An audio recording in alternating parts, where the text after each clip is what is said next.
बच्चे को जन्म देगी, एक बच्चे को जन्म देगी। क्लियर हुआ? चलिए देख लीजिए, कह रहा है कि जेस्टेशन पीरियड, आप जानते हैं कि जेस्टेशन पीरियड क्या होता है। जेस्टेशन पीरियड की बात करेंगे यानी कि गर्भावधि, ठीक है ना। तो गर्भावधि कुछ जंतुओं की आपको इसलिए जानकारी इसकी चाहिए कि ऐसे क्वेश्चन पुटअप हो सकते हैं कि किस जंतु का गर्भावधि कितना है। मनुष्य का तो जानते हैं हम लोग कि 9.5 होता है, 5 माह होता है जेस्टेशन पीरियड। यहाँ पर डेज लिखा हुआ है, ठीक है। तो देखिए जरा, एनिमल में रैट है, रैट का जेस्टेशन पीरियड कितने, यानी कि हमने लिखा है average gestation period in days, दिनों में लिखा है, ठीक है ना, कि कितने दिन तक गर्भावधि किस जानवर में, किस जंतु में रहती है। रैट में जो है 22 दिन तक का जेस्टेशन पीरियड होता है, रैबिट में 30 दिन का जेस्टेशन पीरियड होता है, डॉग में 63 दिन का, कैट में 63 दिन का, गोट में 148 दिन का। समझ रहे हैं ना, गोट का जो जेस्टेशन पीरियड होगा वह 148 दिन का होता है, मंकी का 213 दिन का होता है, काऊ का 270 दिन का जेस्टेशन पीरियड है, मैन का 270 से 280 यानी कि लगभग 9 महीने या 9.5 महीने आप कह सकते हैं। बफेलो का 310 दिन होता है जेस्टेशन पीरियड, ठीक है ना। तो इनके अपेक्षा इनमें ज्यादा इनका जेस्टेशन पीरियड होता है। बफेलो जो है वो जेस्टेशन पीरियड समझ रहे हैं ना, गर्भावधि, कि इस अवधि के बाद जंतु जो है शिशु को जन्म देता है, ठीक। तो 310 दिन के बाद इसकी जो होती है शिशु का जन्म इसमें होता है। एलिफेंट का 641 होता है जेस्टेशन पीरियड। जो एलिफेंट है मीन्स की हाथी है, उसका जेस्टेशन पीरियड 641 है। हार्स का 48 वीक या 360 दिन का जेस्टेशन पीरियड होता है। अब आपको यह भी याद रखना है कि जेस्टेशन पीरियड में रैट कितने बच्चों को, कितने शिशुओं को जन्म दे सकता है, 6 से 7। रैबिट कितने शिशुओं को जन्म दे सकता है, 4 से 6। डॉग 4 से 6। कैट में आइए, यह भी 4 से 6 बच्चों को या शिशुओं को जन्म दे सकती है। गोट 4 से 6 शिशुओं को जन्म दे सकती है। उसके बाद मंकी देखिए 1 शिशु को जन्म देता है। काऊ में भी 1 शिशु का जन्म होता है। मैन में आइए, क्या है, 1 से अधिक शिशुओं को जन्म दे सकते हैं। प्रक्रिया हम आपको पढ़ाएंगे कि कैसे जुड़वा बच्चे क्या होते हैं, उत्पन्न होते हैं, वह भी आपको बताएंगे। इसीलिए यहाँ पर हमने 1+ लिखा है कि किसमें, मैन में, ठीक है ना। मैन में क्या हो सकता है, 1+ हो सकता है। बफेलो देखिए कितने शिशुओं को जन्म देगी, 1। एलिफेंट कितने को, 1 को। हार्स भी कितने को, 1। क्लियर, कोई दिक्कत? तो सबका जेस्टेशन पीरियड आपको नोट डाउन करके रखना है सब, और इसको दिमाग में भी आपको रखना है। कह रहा है कि gestation period of animal, animal में कितने दिन का किस जंतु का। रैट का जेस्टेशन पीरियड पूछा जा सकता है, रैबिट में पूछ लिया आपसे, ठीक। ये क्वेश्चन पूछा जा सकता है, नीट में भी पूछा जाता है कि रैबिट में बताइए कि कितने दिन का जेस्टेशन पीरियड होता है। 30 दिन का होता है। डॉग में 63, कैट में 63, गोट में 148, मंकी में 213 और काऊ में 270, मैन में 270 से 280 हो सकता है। बफेलो कितना होता है, 300, मतलब 3110 हो सकता है। एलिफेंट 641। ये सब डेज हैं, ये सब क्या है, डेज है। तो किस जंतु में क्या जेस्टेशन पीरियड है यह भी आपको याद रखना है, और कौन सा जंतु कितने बच्चों को जन्म दे सकता है यह भी आप याद रखिएगा। कि रैट कितने बच्चों को जन्म देता है, एक बार में 6 से 7, ठीक। रैबिट कितने शिशुओं को जन्म देता है, 4 से 6, ठीक है। डॉग यह भी 4 से 6, कैट यह भी 4 से 6, गोट यह भी 4 से 6 शिशुओं को जन्म दे सकते हैं। उसके बाद आप आएंगे, मंकी देखिए 1 शिशु को जन्म देती है। काऊ देखिए 1 शिशु को जन्म देती है। मैन देखिए 1 शिशु को या 1 से अधिक शिशुओं को जन्म दे सकता है, ठीक। उसके बाद बफेलो 1 शिशु को, एलिफेंट 1 शिशु को, और उसके बाद हार्स भी 1 शिशु को जन्म दे सकता है। क्लियर हुआ? तो ये हो गया क्या, gestation period of animal. Clear, any problem? Note हो गया? आगे चलते हैं। कभी कभी ऐसी चीजें जो है वो पूछ लेते हैं 1 नंबर में, तो इसको भी आप तैयार करके रखिए।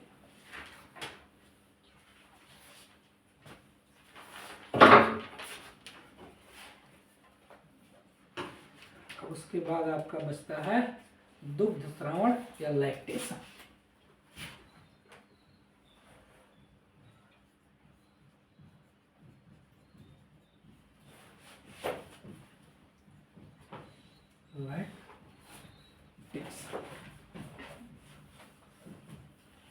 दुग्ध स्रावण या लैक्टेशन।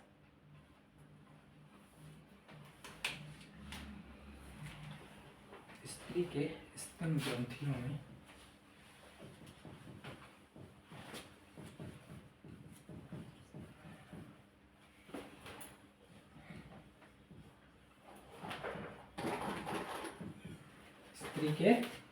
स्तन ग्रंथियों में सगर्भता के दौरान अनेक परिवर्तन आते हैं।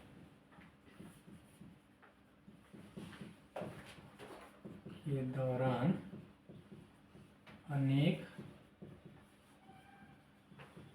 परिवर्तन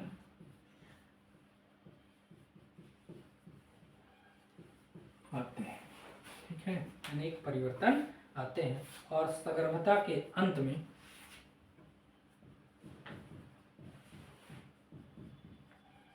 सगर्भता के अंत में सगर्भता के अंत में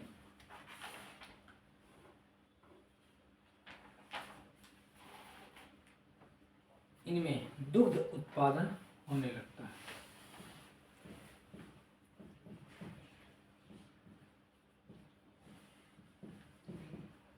उत्पादन होने लगता है। सगर्भता के अंत में इनमें दुग्ध उत्पादन होने लगता है। इस प्रक्रिया को दुग्ध स्रावण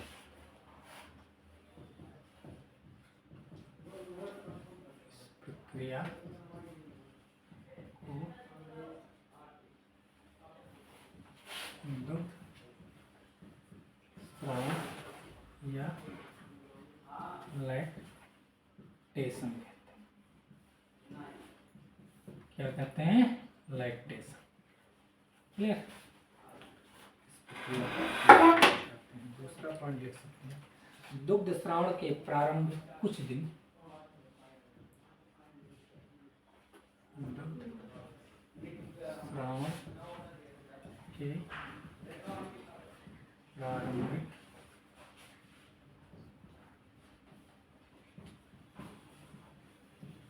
दुग्ध स्रावण के प्रारंभिक कुछ दिनों में जो दुग्ध स्राव होता है, जो दुग्ध स्राव होता है उसे दुग्ध स्राव होता है उसे प्रथम स्तन में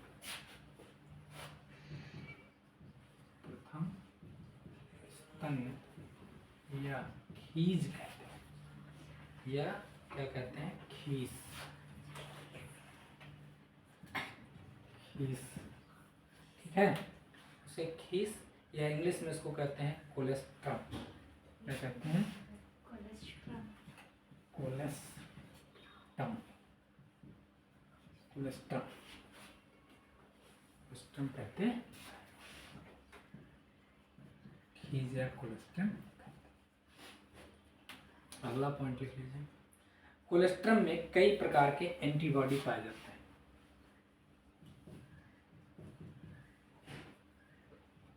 कोलेस्ट्रम में कई प्रकार के एंटीबॉडी पाए जाते हैं। एंटीबॉडी पाए जाते हैं जो नवजात शिशु में प्रतिरक्षा उत्पन्न करने के लिए, जो नवजात शिशु में प्रतिरक्षा उत्पन्न करने के लिए अति आवश्यक होते हैं। अति अति आवश्यक होते हैं। क्या होते हैं? अति आवश्यक होते हैं। यही कारण है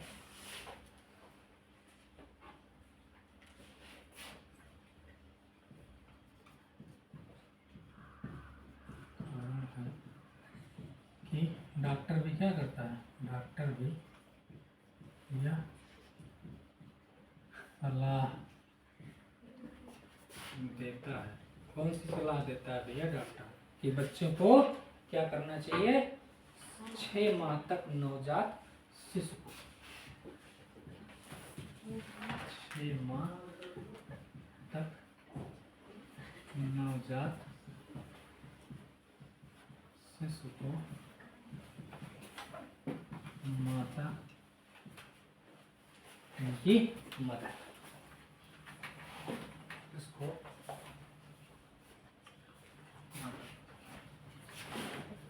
स्तन पान कराना अति आवश्यक, अति आवश्यक। क्लियर? माँ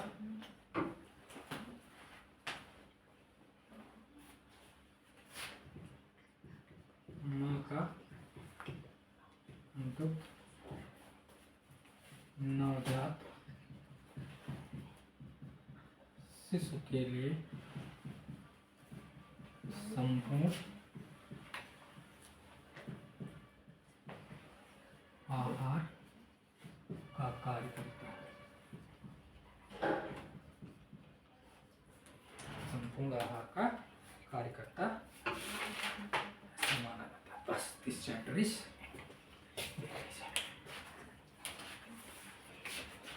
तो कह रहा है कि दुग्ध स्राव यानी कि लैक्टेशन क्या है।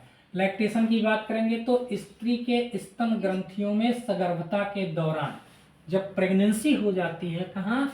In the female. हमने आपको बताया ना कि इन द फीमेल जब प्रेगनेंसी होती है तो इस स्तन ग्रंथियों में क्या होता है? अनेक परिवर्तन हो जाते हैं। सगर्भता के अंत में इसमें दुग्ध उत्पन्न होने लगता है। ठीक, यानी कि सगर्भता के अंत की बात कर रहे हैं, यानी कि जब प्रसव की प्रक्रिया हो जाती है, प्रसव समझ रहे हैं ना, पार्चुरेशन की प्रक्रिया हो जाती है और शिशु जन्म ले लेता है, तब ये प्रक्रिया होती है कि जो क्या है, माँ की दुग्ध ग्रंथियां हैं, स्तन ग्रंथियां हैं, उसमें अनेक परिवर्तन हो जाते हैं और उसी परिवर्तन के कारण क्या होता है? माँ के स्तन ग्रंथियों से दुग्ध का स्राव होता है। इस प्रक्रिया को लैक्टेशन कहते हैं। बात क्लियर हुआ कि जो सगर्भता के बाद की बात कर रहे हैं कि स्त्रियों के स्तन में सगर्भता के दौरान अनेक परिवर्तन होते हैं और सगर्भता के अंत में इसमें दुग्ध उत्पन्न होने लगता है। इसी प्रक्रिया को लैक्टेशन कहते हैं। तो जो क्या होता है, दुग्ध का स्रावण होगा वो प्रसव के बाद होगा मदर में। तो जो पहला, आप ध्यान दीजिएगा, प्रथम यानी कि दुग्ध का स्रावण के प्रारंभिक कुछ दिनों में, दुग्ध स्रावण के प्रारंभिक कुछ दिनों में जो दुग्ध स्राव होता है माता के स्तन से, उसे क्या कहते हैं? प्रथम स्तन्य कहते हैं, या उसी को खीस कहते हैं, या उसी को कोलेस्ट्रम कहते हैं। इस कोलेस्ट्रम में बहुत अधिक मात्रा में क्या होते हैं? न्यूट्रिएंट्स होते हैं। इस बात को जाने रखिएगा। ठीक, प्रोटीन, विटामिन और बहुत सारे एंटीबॉडीज भी होते हैं जो कि शिशु को बहुत सारी बीमारियों से बचाने का कार्य करते हैं। आपने देखा होगा बहुत सारे ऐड आते हैं, बहुत सारी मूवियों में आपने सुना होगा। इसीलिए तो कहते हैं कि जब कहीं बहस होती है तो कहते नहीं है लोग कि माँ का दूध पियो तो सामने आओ। कभी क्यों आपने क्यों कैसन सुनो कहा कि गाय का दूध पियो तो सामने आओ, भैंस का दूध पियो तो सामने आओ। हर आदमी तो ये कहता है माँ का दूध पियो तो सामने आओ, यही तो बोलता है। तो इसलिए डॉक्टर भी एडवाइस करता है कि जो बच्चा है, जो नवजात शिशु है, उसके लिए माँ का दूध इसलिए बहुत जरूरी है क्योंकि देखिए ये जो क्या होता है, प्रथम स्तन्य होता है या कोलेस्ट्रम होता है, इसमें बहुत अधिक मात्रा में न्यूट्रिएंट्स पाए जाते हैं। और वैसे भी कह रहे हैं कि बच्चे को क्या करते हैं, 6 माह तक नवजात शिशु को माँ का दूध ही पिलाना चाहिए। क्योंकि उसी में क्या होता है, माँ के दूध से उसे संपूर्ण आहार मिल जाता है, उसे और किसी आहार की जरूरत नहीं है, उसे और कुछ आप बाहर। लेकिन अब तो फैशन का दौर चला है ना, कहीं की बोतल में जो है गाय दूध लिए, अब मार्केट से खरीदे, पता नहीं उसमें क्या क्या मिला है, यूरिया लोग डाल देते हैं, बेचने वाले डालते नहीं है। आपने देखा होगा हर जगह यही चीजें चल रही हैं। तो अब अगर आप इसे बच्चे को पिलाएंगे तो बच्चा क्या होगा, रोज बीमार रहेगा। आपने देखा होगा छोटे बच्चों को, अगर वो जो बच्चे माँ का दूध नहीं पी पा रहे हैं, उनको नहीं मिल रहा है माँ का दूध, जो नवजात शिशु हैं उनमें बीमारियां ज्यादा देखी जाती हैं। उसका रीजन है क्योंकि माँ का जो दूध है उसमें बहुत अधिक मात्रा में क्या पाए जाते हैं, बहुत अधिक मात्रा में एंटीबॉडीज पाई जा रही हैं, जो विभिन्न रोगों से लड़ने की क्षमता प्रदान करती हैं नवजात शिशु को।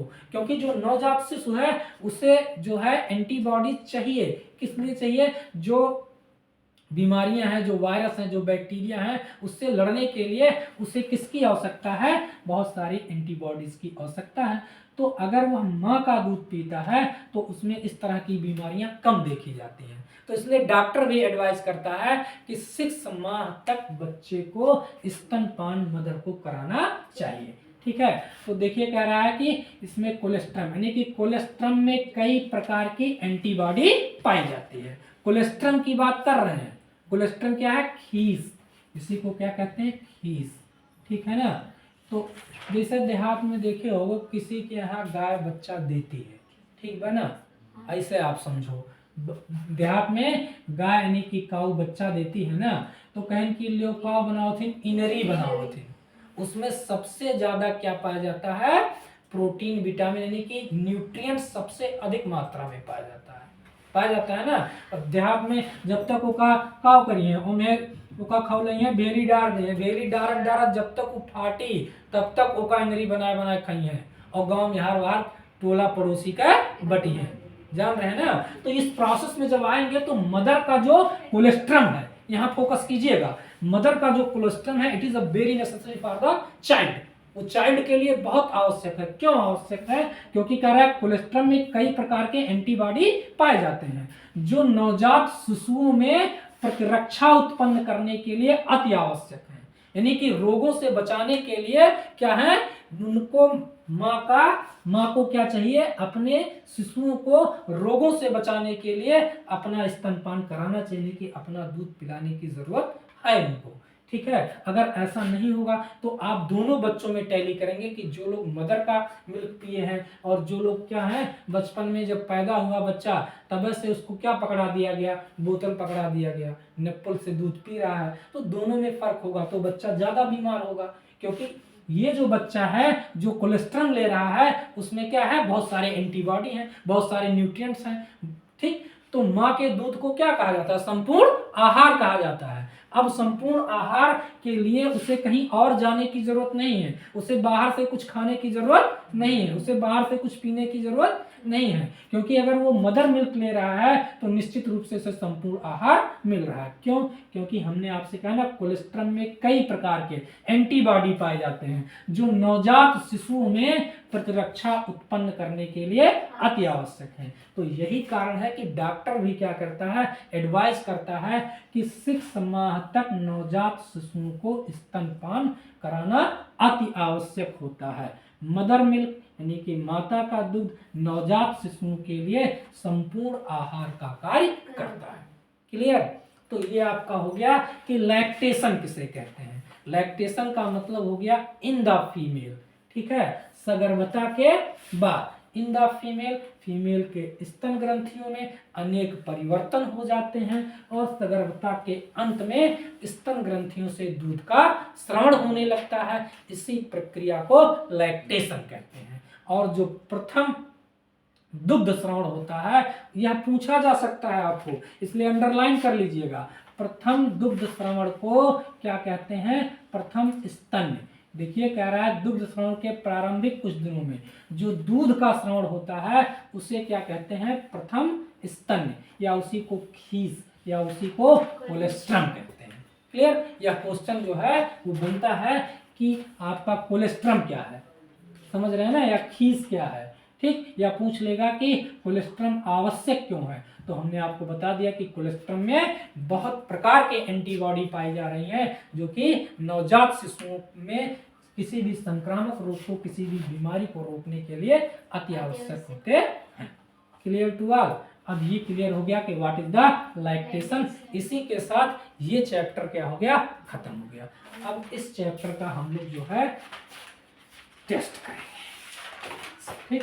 टेस्ट आप लोग देंगे भी इस चैप्टर का। जितनी भी एनसीईआरटी, जितना भी नीट का क्वेश्चन है और जितना भी बोर्ड का क्वेश्चन है वो ऑलरेडी आपको हम मंडे ट्यूसडे में पेपर देने वाले हैं, ठीक। तब तक के लिए हम लोग अगला चैप्टर देखेंगे। Any problem? ये वीडियो